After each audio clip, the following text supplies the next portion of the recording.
Non c'è pace per Mogliano, con le ville di Vipo ancora nel mirino dei ladri. Terzo raid, stavolta il furto in una delle dimore di Egon Fürstenberg, fondatore di Banca Ifis. Nel pomeriggio l'incontro del sindaco con i carabinieri. La prima udienza del processo per l'accoltellamento di Marta Novello, aggredita dal quindicenne di Mogliano mentre faceva jogging nel marzo scorso. Il ragazzino ha ammesso a rito abbreviato condizionato dall'esame di un consulente chiesto dalla difesa. Verso Green Pass differenziati fra vaccinati e non, il governo Draghi ci sta pensando. Intanto le regioni chiedono e ottengono un incontro urgentissimo con l'esecutivo sulle regole da adottare. Non solo il sindaco Mario Conte, anche il trasponente della giunta di Treviso nel mirino delle minacce Novax, il racconto dell'assessore Manera. Sabato pomeriggio i funerali di Michele De Vecchi, il 25enne consigliere comunale morto per arresto cardiaco ieri sera mentre si allenava sulle colline di Collalto. Tantissimi messaggi di cordoglio alla famiglia. A 10 giorni dalla tragedia, recuperata dai vigili del fuoco l'imbarcazione a bordo della quale viaggiavano padre e figlio di Conegliano morti nell'affondamento dello scafo nel Golfo di Trieste. Manifesti sui bus Mom e incontri nelle scuole, al via la campagna di sensibilizzazione per i giovani sulla piaga degli incidenti stradali.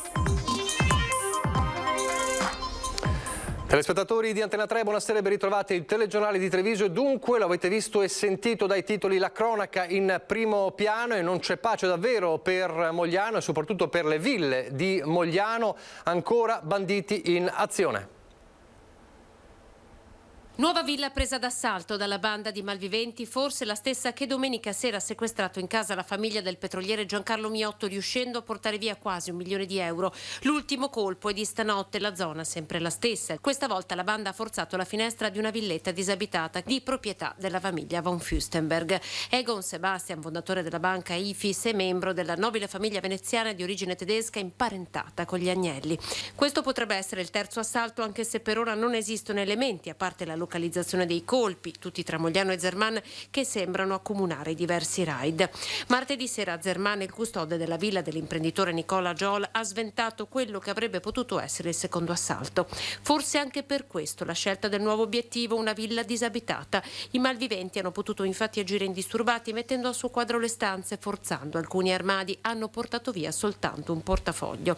Il sindaco di Mogliano, Davide Bortolato, ha incontrato oggi alle 14 il comandante della compagnia dei carabinieri di Treviso, Ermano Luigi Magistris, insieme al comandante della compagnia di Mogliano, luogotenente Rossi. Al sindaco è stata ribadita la massima collaborazione interistituzionale, mentre è stata esaminata la mappatura delle telecamere di videosorveglianza del comune per valutare un eventuale potenziamento. Si stanno dando un grosso supporto sul territorio, continua il controllo, è arrivato anche l'aiuto del nucleo operativo dei carabinieri, quindi del battaglione, che hanno potenziato il numero delle pattuglie presenti sulle nostre strade qui a Mogliano. Mogliano, città delle ville, ville anche abitate insomma anche da persone facoltose e città vicino a snodi autostradali, quindi sono queste le zone che verranno controllate maggiormente rispetto ad altre. Ad accorgersi dell'intrusione nella villa von Fürstenberg stamattina un passante che ha notato una finestra rotta e ha dato l'allarme ai carabinieri. L'appello del sindaco ai suoi cittadini: iscrivetevi ai gruppi di controllo del vicinato. Allertare assolutamente se si vedono movimenti strani le forze dell'ordine, magari scrivendosi il numero della targa dell'auto che si vede, iscriversi al controllo di vicinato che abbiamo fatto partire, che sta funzionando bene.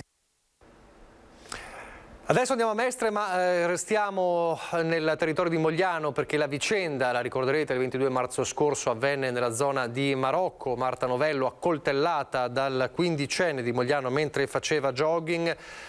Oggi a Mestre, stamane al Tribunale dei minori a Mestre, la prima udienza del processo a suo carico. Avvocato, buongiorno, qualche novità?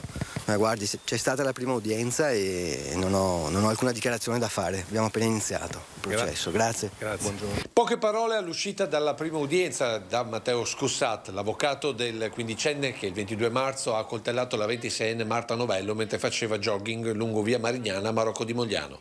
Mattinata lunga all'interno del Tribunale dei minori di Venezia, con un'udienza che, pur essendo di avvio del procedimento, ha avuto più di qualche schermaglia tra le parti.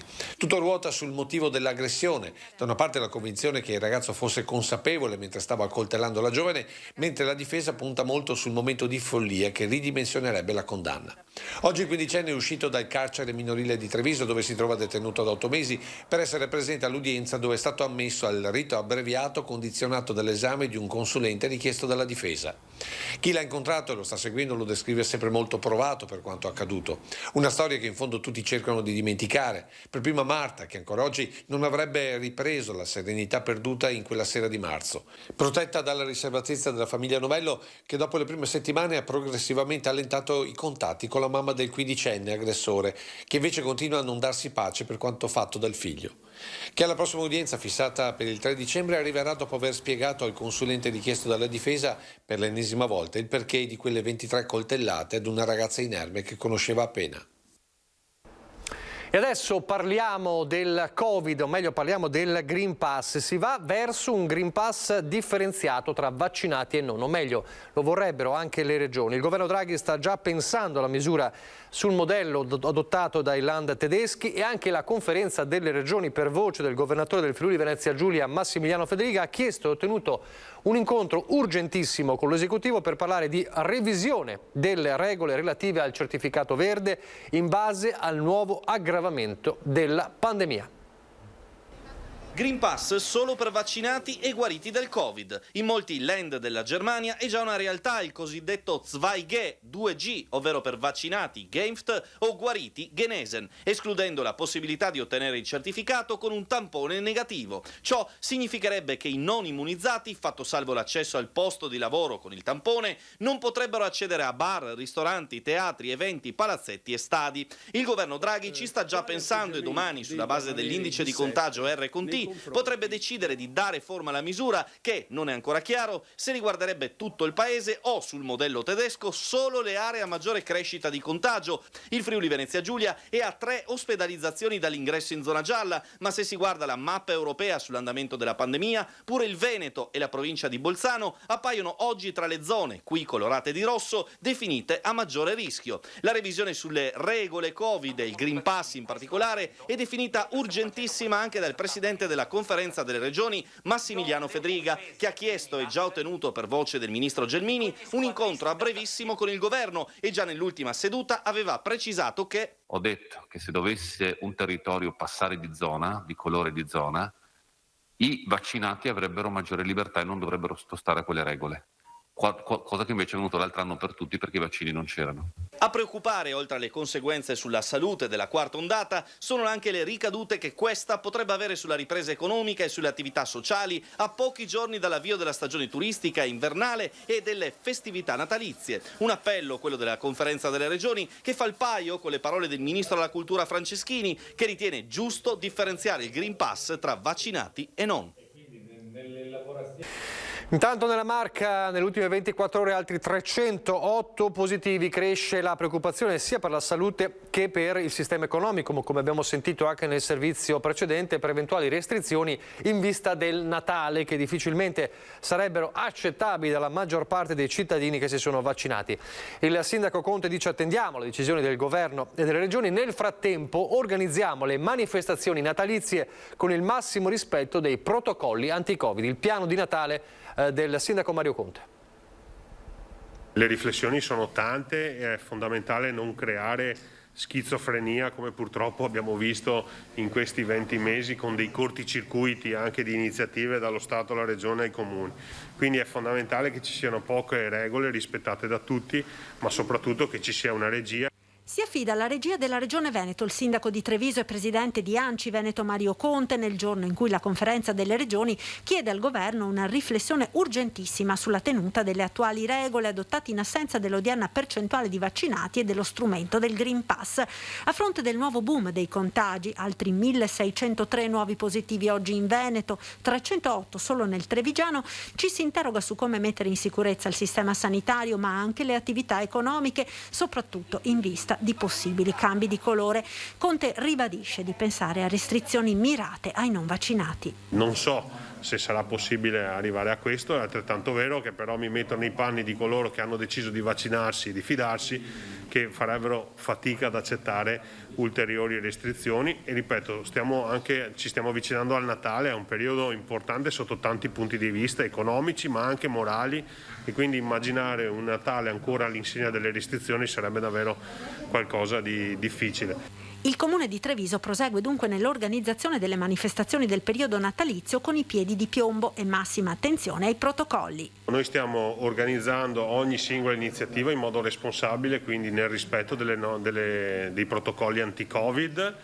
La programmazione va avanti con regolarità. Tutte le iniziative da quest'estate in avanti che l'amministrazione comunale ha messo in campo sono state comunque rigorose di quelli che sono gli aspetti e i protocolli anti-Covid, compreso l'obbligatorietà del Green Pass, e tutte hanno avuto un successo importante da un punto di vista di adesione della cittadinanza, e soprattutto non abbiamo rilevato un aumento dei contagi. E nel giorno in cui l'azienda sanitaria apre le prenotazioni per la terza dose anche alla fascia d'età 40-60, il sindaco ribadisce la fiducia nella scienza. Quando verrò chiamato e quando ne avrò la possibilità e quando sarà il mio momento in base alle tempistiche della seconda dose, andrò convintamente a farmi la terza. Sindaco Mario Conte, che è stato più volte oggetto di insulti, attacchi ma anche vere e proprie minacce da parte dei Novax, ma non è l'unico della giunta di Treviso. Sentite il racconto dell'assessore Manera.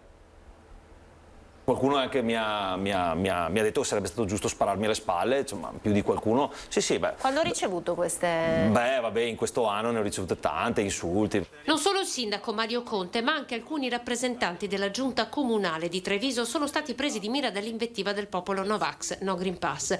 L'assessore all'ambiente e al personale Alessandro Manera, tra le personalità più pubbliche in giunta e che si è sempre speso a sostegno del sindaco in campagne pro-vax a tutela della città, oltre ad aver ricevuto nell'ultimo anno insulti sulla sua pagina Facebook, confessa di aver ricevuto aggressioni verbali anche vis-à-vis. Come assessore al supermercato una signora mi ha coperto di insulti perché io sono a favore di tutta una serie di questioni, del Green Pass, di terrapiattisti, mi hanno fatto tutto un'invettiva. Insulti su Facebook ma anche per strada durante una semplice passeggiata. La materia è complessa, ammette Manera, in ballo c'è la libertà di critica, ma non è più possibile oltrepassare un limite, quello del rispetto non solo del ruolo ma anche della persona. Non è possibile continuare a manifestare in questo modo, ma senza neppure una base scientifica, cioè parlando del sesso degli angeli, cioè non si parla di nulla. E secondo me anche con la pandemia abbiamo superato tanti di questi limiti. Sarebbe curioso, continua Manera, leggere i post di questi leoni da tastiera e vedere che cosa scrivevano quando eravamo in pieno lockdown,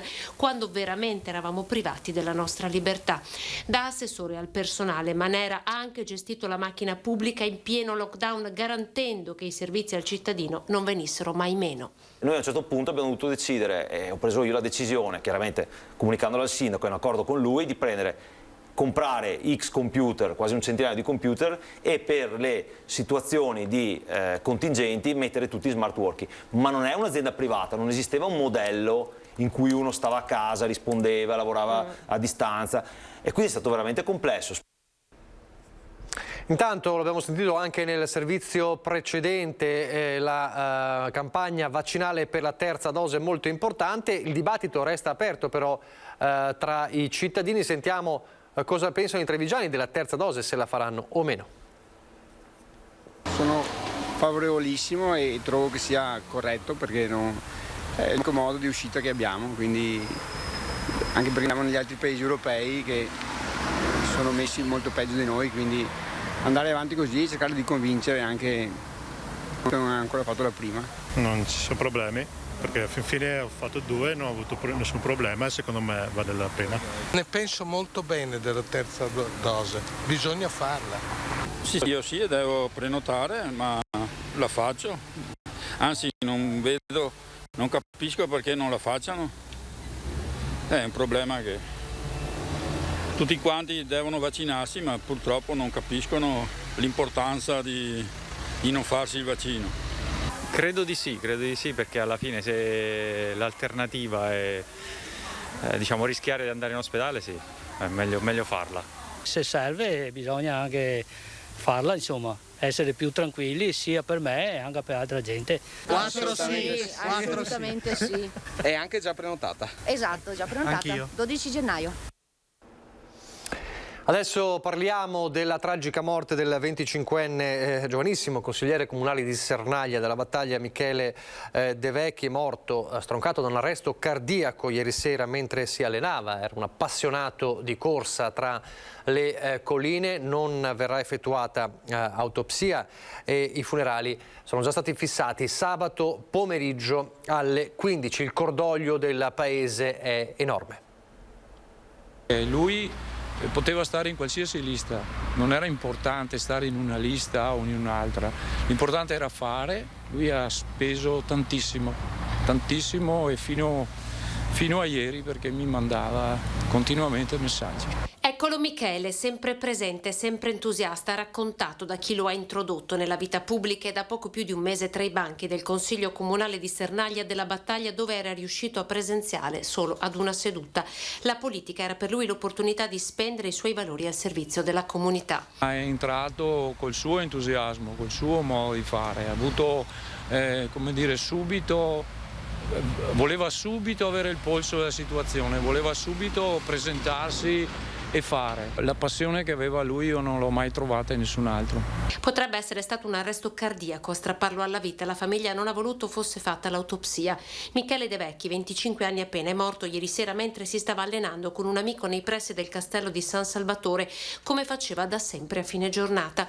Ha rallentato, si è accasciato a terra. L'amico ha chiamato subito i soccorsi, inutili tentativi di rianimarlo. Chiusa nel dolore, la famiglia con cui viveva insieme alla sorella in questa villetta a Falzè di Piave, dove da questa mattina è un via vai di amici e parenti. Il mio miglior studente, scrive su Facebook una docente dell'Istituto Professionale Corrazzin, è difficile riuscire a credere che sia successo proprio a te, eri un'esplosione di vitalità. Una delle persone più gentili e solari che io abbia mai conosciuto. In pochi minuti la pagina Facebook di Michele si riempie di pensieri e ricordi di chi lo ha conosciuto. L'ultimo post invece lo ritrae tra le sue amate montagne. Era il 24 di ottobre. I funerali saranno celebrati sabato alle ore 15. Ci sarà la scienza, dirà la sua, ci saranno i dottori che potranno darci qualche informazione, ma il senso è che questo era un ragazzo che aveva la vita davanti, una storia a scrivere, una corsa da fare. 10 giorni fa la tragedia nel Golfo di Trieste, padre e figlio di Conegliano morti annegati nell'affondamento della loro imbarcazione e è stata recuperata l'imbarcazione proprio oggi.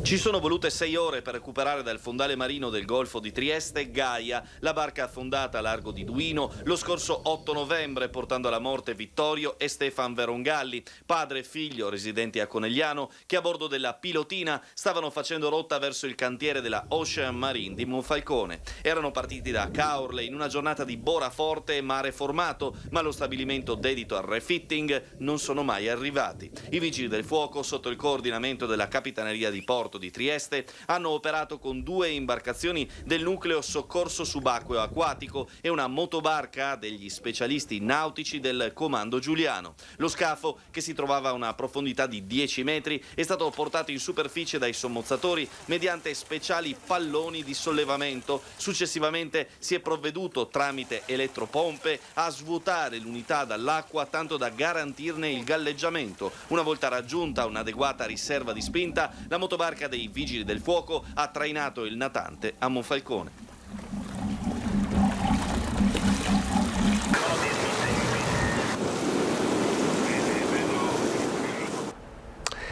Adesso vediamo le immagini sempre dei vigili del fuoco dell'incidente avvenuto oggi a Fontanelle in via Roma nel pomeriggio.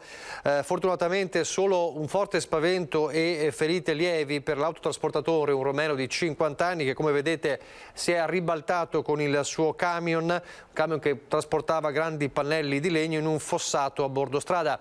L'autista è stato trasportato con l'elicottero del SU 118 al pronto soccorso del Cafoncello di Treviso. Al lavoro per recuperare il mezzo i vigili del fuoco di Motta di Livenza con l'ausilio dell'autogru di Treviso, e il traffico nella zona è rimasto evidentemente a lungo bloccato. A proposito di incidenti, il 21 novembre sarà la giornata mondiale in ricordo delle vittime della strada, e intanto sta per partire la nuova campagna soprattutto indirizzata ai giovani sulla sicurezza stradale. La campagna shock con un'auto distrutta davanti alla sede in via Battisti voluta dall'allora presidente della provincia Luca Zaia, affino alle centinaia di rotonde realizzate quando la Marca aveva il drammatico primato di morti sulle strade. Poi la riforma dell'ente provincia ed il taglio dei fondi. Erano da anni che la provincia di Treviso non impegnava risorse per la sicurezza stradale. Ora torna a farlo, rivolgendosi anche stavolta soprattutto ai giovani. Manifesti sui bus della MOM e incontri nelle scuole superiori, primo istituto al Maffioli di Castelfranco. È con grande orgoglio che la provincia si ripropone con questi obiettivi di andare incontro ai giovani e sensibilizzarli soprattutto al pericolo dato dalle distrazioni. E proprio Quinto, comune del quale Stefania Sartori è sindaco, si trova a fronteggiare il problema delle corse clandestine in zona industriale, con gruppi di giovani che si danno lì appuntamento, specie nei fine settimana. Un mese e mezzo fa si sfiorò la strage con un'auto che falciò un giovane in bici, sfiorandone altri 4.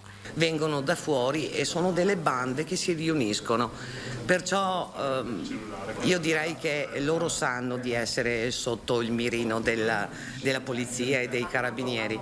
Consiglio a loro di fare a meno di fare queste cose, perché prima o dopo verranno beccati, e spero prima che succeda un altro incidente grave. Altra zona attenzionata, quella di Casale sul Sile, dopo i terribili incidenti sulla Isolana dello scorso agosto. A perdere la vita il pensionato Bruno Zanon, falciato da un'auto, e la piccola Andrea Cretu, morta nel frontale tra 2 vetture. La strada è stata monitorata per 2 settimane.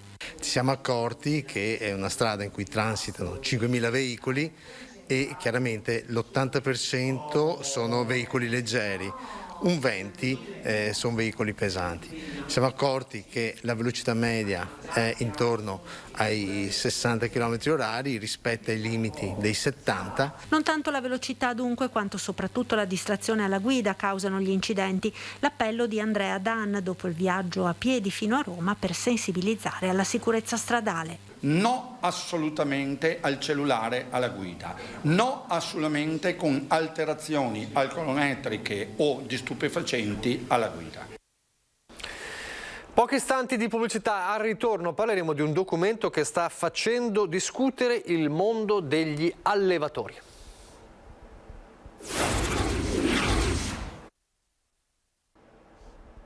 Rieccoci in studio in diretta. Dunque ripartiamo da questo documento a sostegno del latte firmato nei giorni scorsi al Ministero dell'Agricoltura, che sta facendo discutere il mondo degli allevatori. Non un decreto, ma un documento di intenti diffuso tra l'altro senza alcune firme importanti. Si sta tingendo di giallo il documento sui 4 centesimi a sostegno del latte italiano, perché nei giorni scorsi tra le organizzazioni sindacali, ma soprattutto tra gli allevatori, ha iniziato a girare questa copia del documento di intenti redatto al Ministero delle Politiche Agricole, dove spiccava l'assenza di firme importanti, e tra queste la Federdistribuzione, ovvero le grandi catene di supermercati. Immediata era stata la reazione per un accordo che così non valeva nulla sia per allevatori che per i caseifici, che i 4 centesimi al litro di latte dovrebbero versarli alle stalle dopo averli ricevuti dalla grande distribuzione organizzata. Ho il protocollo per una intesa in mano. Secondo me è veramente una cosa inammissibile. Allora, questo protocollo crea aspettativa in questo momento difficilissimo a tutti i nostri conferenti latte, e noi come industria non possiamo garantire niente. Evidentemente qualcosa deve essere successo se oggi è iniziato a girare quest'altro documento con tutte le firme relativo protocollo ministeriale datato 9 novembre. Segnali di quanto nervosismo aleggi sul latte italiano, ma in particolare su quello veneto e trevigiano, perché se da una parte regioni come la Lombardia o l'Emilia possono farsi forti di prodotti come il grana padano, il parmigiano reggiano, consorziati e quindi gestibili a seconda della richiesta per mantenere alto il valore allo scaffale quindi del latte, dall'altra realtà come le nostre non hanno la forza contrattuale per farsi pagare adeguatamente la materia prima dalla grande distribuzione, anche se trasformata in prodotti di eccellenza. Una volta fatto 100 il pezzo del formaggio, un terzo andava alla distribuzione, un terzo alla trasformazione, un terzo agli allevatori. Adesso gli allevatori sono a meno del 20%, i trasformatori soffrono. A chi sono andati quei soldi? Perché, sottolineano infine gli allevatori, un conto sarebbe stato un decreto ministeriale, un conto è questo protocollo di intenti che di fatto non impegna nessuno, grande distribuzione per prima. Torniamo a parlare di sanità, facilitare la richiesta di aiuto al SUEM 118 per le persone non udenti. Da oggi è possibile con un progetto dell'ULSS 2. Partito un innovativo progetto di sistema di messaggistica che vede coinvolti il SUEM 118 e l'Ente Nazionale Sordi. Prevede per le persone non udenti di utilizzare l'applicazione o WhatsApp o Telegram e con queste comunicare attraverso il numero che è 348 18 28 118, comunicare alla centrale operativa 118. Con il nuovo progetto si vuole superare le difficoltà che le persone non udenti riscontrano nella comunicazione verbale. Il messaggio compare nel tablet che ha l'operatore e quindi l'utente non udente o comunque con deficit sensoriali può scrivere qual è il suo problema e rispondere alle domande che l'operatore gli pone al fine di capire il problema, dare l'indicazione e eventualmente attivare l'ambulanza. All'interno della procedura, all'interno di questo percorso è anche previsto che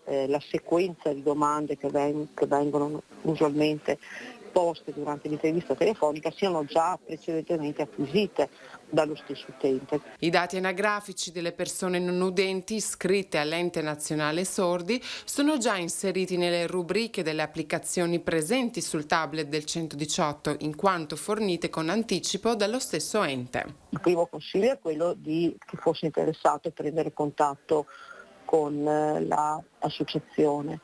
E invece se non ha già preso contatto e si trova nella necessità, nell'immediatezza di dover contattare il 118 attraverso il sistema di messaggistica o WhatsApp o Telegram, il contatto è 348 18 28 118.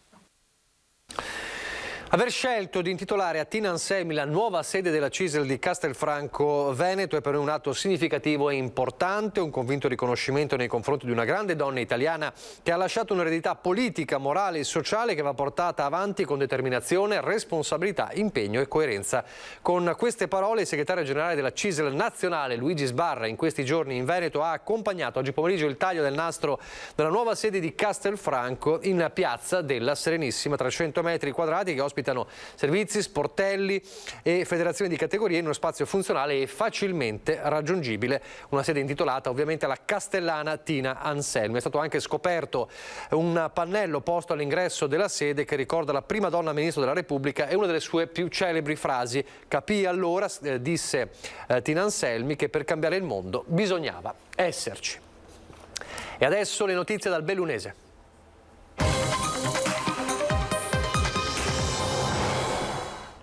Proprio ieri sera, dopo il servizio sul messaggio del Papa, l'appello del Papa per i lavoratori di Borgo Valbelluna, vi abbiamo raccontato di come fosse stato raggiunto in extremis questo accordo importante per Ideal Standard. Oggi la soddisfazione delle parti, vediamo nel dettaglio cosa porta questo accordo storico per Ideal Standard. 15 milioni di dote finanziaria per il futuro del sito di Ideal Standard, marchio e commesse al futuro acquirente, ancora continuità produttiva fino alla fine del prossimo mese di febbraio, cassa integrazione per 12 mesi, incentivi all'esodo. È stato definito un accordo storico non solo per il Veneto ma anche a livello nazionale, quello raggiunto al Mise per lo stabilimento di ceramiche di Trichiana. Abbiamo raggiunto il migliore accordo, non solo possibile, ma proprio il migliore accordo. E quindi questo è un primo passaggio. Noi vogliamo la continuità produttiva, vogliamo che quel marchio che è tanto importante per il territorio, per i lavoratori che lo sentono proprio, questa è un'azienda che direi che i primi industriali sono i lavoratori. Ai lavoratori che stoicamente hanno affiancato la squadra istituzionale e sindacale accettando anche la riduzione dello stipendio è stata indirizzata riconoscenza, in primis dagli stessi vertici di Ideal Standard. Noi avevamo manifestato fin dall'inizio la volontà di cercare di rispettare al massimo le persone, cercare di avere un supporto per minimizzare al massimo l'impatto sociale delle nostre decisioni. E così, pur se faticosamente, è stato. Avevamo fatto una promessa ai lavoratori all'indomani dell'incontro al Ministero in cui Idea Standard ha detto che se ne andava, e con questo accordo noi poniamo le basi di costruzione per un futuro dello stabilimento, per il mantenimento dell'occupazione, per il mantenimento del valore industriale. Noi attendiamo con fiducia che ci possa essere un acquirente che magari ceramista, come viene definito, cioè che lavora nel settore sanitario, e per poter aprire con questi un dialogo, un confronto per dare prospettiva futuro allo stabilimento, in particolar modo ai 450 dipendenti. Per domani è attesa la nomina dell'advisor incaricato da Ideal Standard per la ricerca del nuovo acquirente. Si parte dunque mentre la Regione è pronta a suggerire una norma che metta in chiaro una volta per tutte cosa può essere concesso o meno alle multinazionali per evitare che il paese Italia non sia più considerato terra di conquista.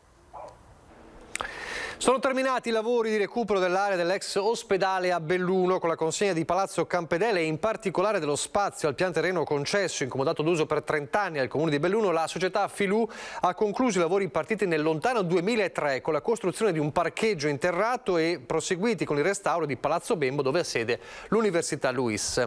A breve ci sarà l'inaugurazione della nuova piazza pedonale collegata con la centralissima Piazza dei Martiri. All'interno di Palazzo Campedele sarà il centro consorzi a gestire gli spazi che daranno luogo di innovazione e di incontro fra giovani, scuole e imprese. Mentre il CAI del Veneto, aderendo al bando di selezione progetti di valorizzazione del territorio del Veneto colpiti da vaia, progetta mostre, concorsi, conferenze e libri, a Belluno c'è chi pone la questione della gestione degli alberi che nell'ottobre del 2018 furono abbattuti sul Nevegalla. Sono passati 3 anni, ma le ferite di Vaia non sono certo tutte rimarginate. Oggi vogliamo parlarvi di una forse delle meno note, quella del Nevegal. Quello che accadde in quell'ottobre 2018 sulle montagne di Belluno, a 2 passi dalle piste da sci, si vede ancora bene e le forze politiche chiedono di saperne di più. Finalmente, dopo 3 anni dalla tempesta Vaia, per la prima volta su nostra istanza di Fratelli d'Italia abbiamo voluto approfondire il tema, anche sollecitati da molti cittadini pure residenti in Nevegal che non sapevano lo stato dell'arte. Adesso almeno abbiamo le idee più chiare, ma questo è soltanto un punto di partenza perché comunque, stante la prosecuzione dei lavori, dovremo vigilare molto attentamente. Tanti tronchi sono stati rimossi, tanti ceppi sono ancora lì. Tanto si è fatto, tanto resta da fare. In mezzo ci sono i tempi di esecuzione e cifre su cui dall'opposizione si chiedono chiarimenti. Che ricavo ha ottenuto il Comune affidando la gestione di questa partita a una ditta altoatesina? E c'è una differenza tra lo stimato iniziale 625.000 euro e l'incassato effettivo ad oggi di circa 200.000 euro. Cioè il Comune adesso ha introitato o sta per introitare 425.425 euro. C'è una differenza significativa. Per fortuna questi denari, così ci è stato risposto, verranno utilizzati per il ripristino dell'area per la salvaguardia ambientale. Un nuovo sollevatore mobile per consentire l'entrata in vasca alle persone con disabilità. L'impianto natatorio di Belluno, l'amministratore unico della Sportivamente, ha ringraziato le associazioni Arance di Natale e Gocce di Sole e anche i privati che hanno concorso alla donazione di 5.000 euro per l'acquisto di questa attrezzatura che vedete nelle immagini. Un segnale importante per le persone con disabilità e gli infortunati che per la riabilitazione usufruiscono della piscina. È tutto per questa edizione, vi lascio le previsioni del tempo. Grazie per averci seguito. Arrivederci.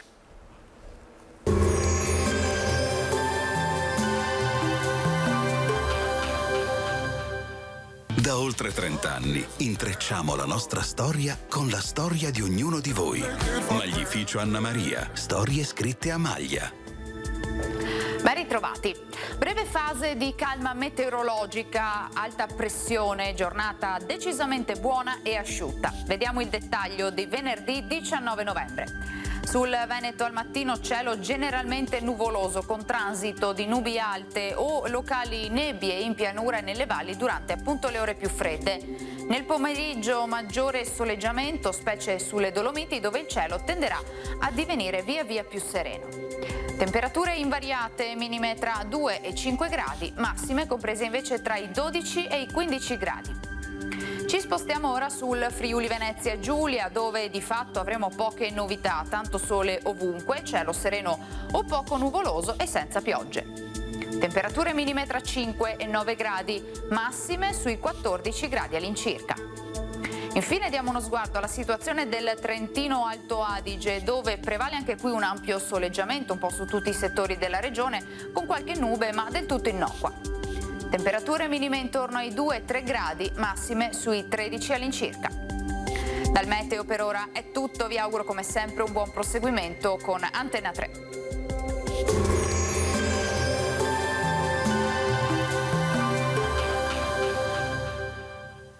Passa a trovarci nei mercati e negozi più vicini a te e nel nuovo punto vendita di Treviso.